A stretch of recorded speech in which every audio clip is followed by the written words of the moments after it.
Pamamahiya ni Darren Espanto kay Cassie Legaspi matapos niyang i-deny ang relasyon nila. Usap-usapan ngayon sa ilang mga social media platforms ang pamamahiya umano ng singer-host na si Darren Espanto sa babaeng anak ng batikang aktres na si Carmina Villarroel nang isiwalat ni Darren Espanto na walang kahit anong namamagitan sa kanila ni Cassie Legaspi. Tuluyan ng tinuldukan ng It's Showtime host at singer na si Darren Espanto ang mga usap-usapan patungkol sa relasyon nila ni Cassie Legaspi.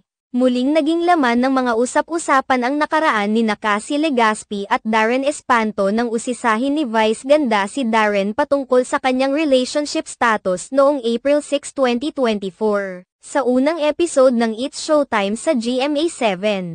Marami kasi sa mga madlang people ang ipinareha si Darren Espanto sa kapuso guest host noon na si Jillian Ward. Nakitaan kasi ni Vice Ganda at ng mga madlang people ang dalawa ng malakas na chemistry on stage. Kaya naman tila siniguro na ni Vice Ganda na walang masasaktan sakaling magkatambal ang dalawa o kung magkakamabutihan na ang dalawa. Maging si Jillian Ward ay tinanong rin ni Vice Ganda kung may karelasyon na ba, kung saan kaagad na sumagot ang aktres na wala at single siya ngayon. Iginiit rin ni Darren Espanto na wala rin siyang karelasyon sa ngayon. Sa pag-amin na ito ni Darren, tila tinuldukan na rin niya ang mga usap-usapan patungkol sa pagkakaroon nila ng relasyon ni Cassie Legaspi.